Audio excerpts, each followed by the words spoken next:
So hello guys, my name is Parth. आज हम बात करने वाले हैं NCERT class 10 science chapter number 1 chemical reaction and equation के बारे में।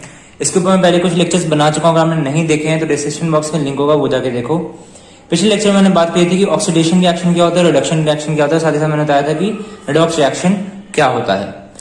इस लेक्चर में बात करने वाला हूँ करोजन और रैंसिडिटी के बारे में। सबसे पहले हम ये समझते हैं करोजन क्या होता है। देखो, हमारे सराउंडिंग्स में जितने भी मेटल्स हैं, अगर वो मेटल्स एयर के एक्सपोजर में आ जाते हैं, यानी कि अगर उनको हम खुला छोड़ देते हैं, तो क्या होता है कि हमारे एयर में काफी सारी चीजें प्रेजेंट होती हैं। जैसे कि काफी तरीके का मॉइस्चर होता है, काफी तरीके की गैसेस होती हैं। तो वो क्या होता है, वो सारी की सारी चीजें हमारे मेटल से रिएक्ट कर जाती हैं और साथ ही साथ उनको क्या कर देती है, उनको खराब कर देती है, उनको करोड कर देती हैं। जैसे मैं एक एग्जांपल लेना चाहूंगा आयरन का। कभी कभार जब आप आयरन के आर्टिकल्स को खुले में रखते होगे तो आप देखते होगे कि उनके ऊपर एक रेडिश ब्राउन कलर की कोटिंग आ जाती होगी। वो जो रेडिश ब्राउन कलर की जो कोटिंग है उसको हम रस्ट कहते हैं, जिसका केमिकल नेम होता है फेरिक ऑक्साइड। तो ये क्यों होता है? क्योंकि जो हमारा आयरन है उसने क्या करा, हमारे जो एटमॉस्फेयर में ऑक्सीजन प्रेजेंट है उससे रिएक्ट हो गया और क्या बना दिया, फेरिक ऑक्साइड बना दिया। ऐसे कभी कभार क्या होता है, जो हमारे सिल्वर के आर्टिकल्स होते हैं, सिल्वर के आर्टिकल जब आप देखोगे और अगर आप उनको कुछ टाइम के एक्सपोजर ऑफ एयर में रखोगे तो क्या होगा, उनके ऊपर एक ब्लैक कलर की कोटिंग आ जाती है। वो जो ब्लैक कलर की कोटिंग होती है वो होती है सिल्वर सल्फाइड की। वो सिल्वर सल्फाइड कैसे बनता है? जब हमारा सिल्वर एयर के एक्सपोजर में आता है तो वो एयर में प्रेजेंट सल्फर से रिएक्ट कर जाता है, जिससे वो क्या बनाता है, सिल्वर सल्फाइड बनाता है, जिसका कलर ब्लैक होता है और वो हमारे सिल्वर आर्टिकल्स को खराब कर देता है। साथ ही साथ एक और एग्जांपल क्या है, कॉपर का। कभी कभार क्या होता है, जब कॉपर आर्टिकल्स को एक्सपोजर ऑफ एयर में रखते हो तो क्या होता है कि उनके ऊपर एक ग्रीन कलर की कोटिंग आ जाती है। वो जो ग्रीन कलर की कोटिंग होती है वो होती है कॉपर कार्बोनेट की। तो ये भी क्यों होता है? ये भी इसलिए होता है क्योंकि जब हम कॉपर को एयर के एक्सपोजर में रख देते हैं तो क्या होता है कि वो हमारे एयर में प्रेजेंट कार्बन से रिएक्ट कर जाता है, जिससे वो क्या बनाता है, कॉपर कार्बोनेट बनाता है।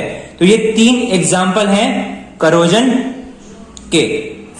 तो आपने समझ लिया करोजन क्या होता है। अब हम बात करते हैं कि हम इस करोजन को कैसे होने से रोक सकते हैं, कैसे हम इसको प्रिवेंट कर सकते हैं। तो मैंने 3 मेथड्स लिए हैं जिससे हम करोजन को होने से रोक सकते हैं। क्या क्या? सबसे पहला है पेंटिंग। अगर आपने आर्टिकल्स को पेंट कर दोगे तो वो आसानी से करोड नहीं होंगे। ग्रीसिंग, अगर आप अपने आर्टिकल्स पे ग्रीस अप्लाई करोगे और उनकी ग्रीसिंग करोगे तो भी वो जल्दी से करोड नहीं होंगे। और तीसरा मेथड क्या हो सकता है, ऑयलिंग हो सकता है, जिससे भी वो जल्दी से आसानी से करोड नहीं होंगे। आई होप आपको करोजन समझ में आ गया होगा। अब हम अपने अगले टॉपिक पे बढ़ते हैं जिसका नाम है rancidity. So what is rancidity? Rancidity is when oil and fat containing food gets exposed to air, they get oxidized।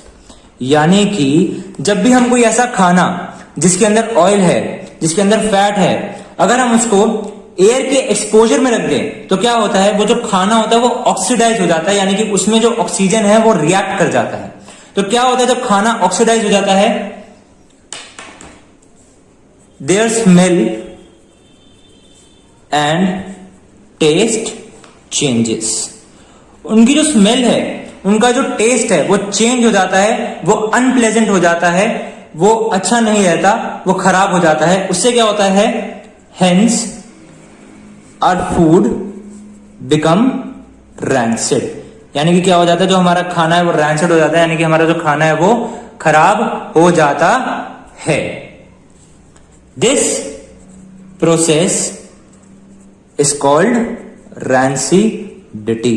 इसी प्रोसेस को हम क्या बोलते हैं, रैंसिडिटी बोलते हैं। तो रैंसिडिटी क्या होता है, जब भी कोई ऐसा खाना जिसमें ऑयल और फैट हो, अगर वो एयर के एक्सपोजर में आ जाए तो क्या होता है, वो खाना ऑक्सीडाइज हो जाता है, उसका जो स्मेल है, उसका जो टेस्ट है वो अनप्लेजेंट हो जाता है, वो चेंज हो जाता है, वो खराब हो जाता है, और जो हमारा खाना है वो बिल्कुल खराब हो जाता है, रैंसिड हो जाता है। और इसी प्रोसेस को हम क्या बोलते हैं, रैंसिडिटी बोलते हैं।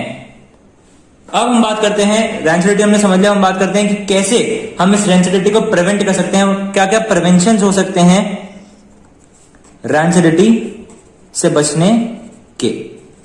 तो पहला जो होता है वो होता है यूजिंग एयर टाइट कंटेनर्स, यानी कि अपने खाने को अगर आप एयर टाइट कंटेनर में स्टोर करोगे तो वो ऑक्सीडाइज नहीं होंगे। दूसरा, यूजिंग एंटी ऑक्सीडेंट्स। एंटीऑक्सीडेंट्स वो सब्सटेंस हैं जो किसी दूसरे सब्सटेंस को ऑक्सीडाइज होने से रोकते हैं, तो आप एंटीऑक्सीडेंट्स का यूज करते हो। एंटीऑक्सीडेंट्स का मैं एक एग्जांपल हूं तो वो है N2 नाइट्रोजन गैस। अगर आपने कभी चिप्स का पैकेट देखा होगा तो चिप्स के पैकेट के अंदर जितना भी खाना होता है, जितने भी हमारे चिप्स होते हैं वो खराब नहीं होते। क्यों नहीं होते? क्योंकि उनके अंदर ये वाली गैस डाली जाती है जो कि एंटीऑक्सीडेंट होती है, यानी कि वो हमारे चिप्स को ऑक्सीडाइज होने से बचाती है। इसलिए जो हमारे जो पैकेट के अंदर चिप्स होते हैं वो जल्दी से खराब नहीं होते। अरे बस समझ में। और तीसरा क्या हो सकता है? Keep your food in refrigerators, यानी कि जो अपना खाना है वो रेफ्रिजरेट कर दो, यानी कि उनको रेफ्रिजरेटर के अंदर रखो। उससे भी क्या होगा? उससे भी जो उनका कांटेक्ट है ऑक्सीजन से वो नहीं होगा, हमारा जो खाना है ऑक्सीडाइज नहीं होगा, और ऐसे क्या होगा? रेंसिडिटी प्रिवेंट हो जाएगी। तो ये आज का लेक्चर गाइस, अगर समझ में आया तो प्लीज लाइक कर देना, शेयर कर देना, सब्सक्राइब कर देना, अपने दोस्तों के साथ शेयर करना मत भूलना, और साथ ही साथ बेल आइकन भी प्रेस कर देना ताकि आपको आगे के लेक्चर की नोटिफिकेशन मिलती रहे। Thank you so much for watching.